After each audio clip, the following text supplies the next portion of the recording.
naglalayas na naman para makapamili ng mga gamit sa sarili. Para ang mga atay.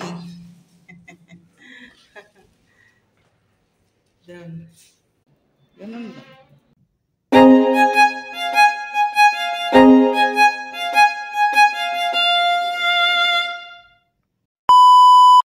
At nandito na nga kami sa isang malaking supermarket na aming pamimilihan. Ayan, may trolley na kaagad na nakuha si Madam Sharlina dyan na paglalagyan ng aming mga pamimilihin. Ayan, dito kami nagdiretso muna sa may mga gulayan or mga prutasan dyan kasi magtingin-tingin muna ng kayang bilhin. Depende sa aming budget. Kasi pang sarili lang naman po yung aming bibilhin para sa aming pangangailangan sa araw-araw, kung ano yung gusto naming kainin. Yan.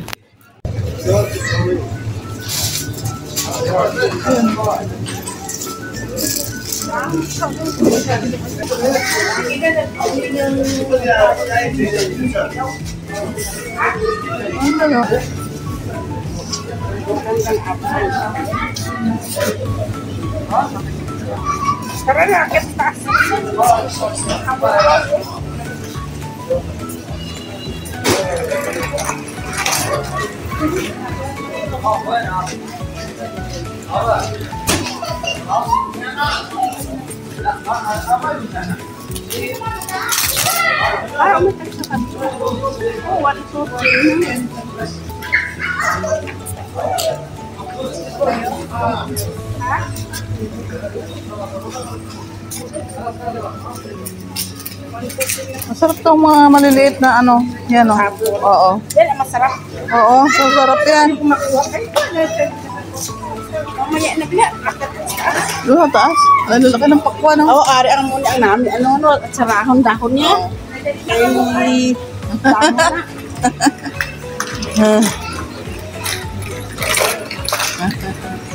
Akit. Hi. Akit sa taas.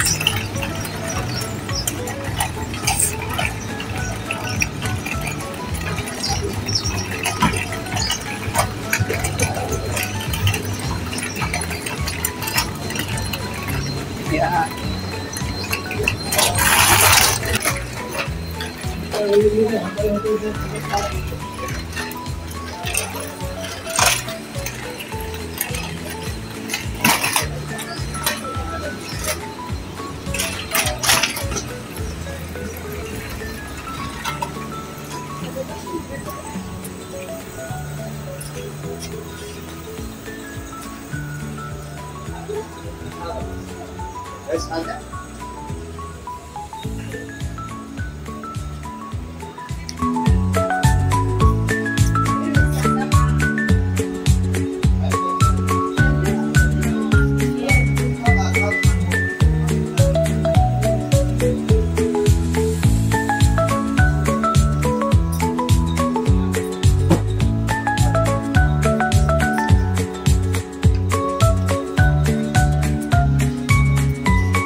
guys, ito. Hindi ko na nakuna ng video yung aming pagbiyahe, papauwi at pagbayad dun sa cashier ng aming mga pinili. By the way, nandito ka na kami sa aming bahay daw. Bahay na namin to kasi kami yung nakatira dito. Ayan o, ito, tapos na kami mamili. Ayan o, mga pinamili namin. Ayan. At saka ayan o, mga pinamili, mga pagkain. Ayan, mga pinamili. Ayan o, nagkalat na. Kasi kanya-kanyang bitbitan, kanya-kanyang lapag yan. Mga pinamili namin. Kasi pag gusto namin kumain, anytime, meron kaming iluluto namin kaagad.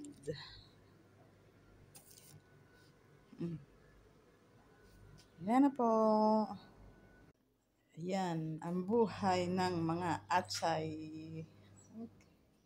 Namin. Ayun pa. Starry. Wow! Oh. Ano? Yung nakapamili ng ilang libo yon? Higit ilang libo? 7K. Nasa 7K? Oh my God. Ilang mga pinamili halos?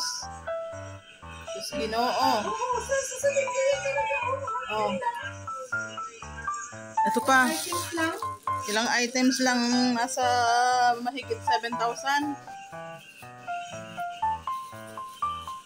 Ito po, labanos. 200. Ito po, labanos. 200. 200. Ito lang o, 200 to.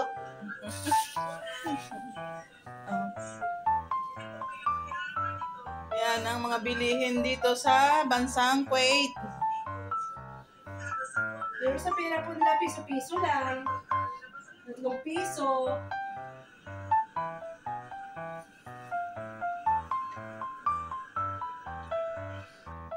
Kain pa tayo. Ayan na, yung mga pinamili.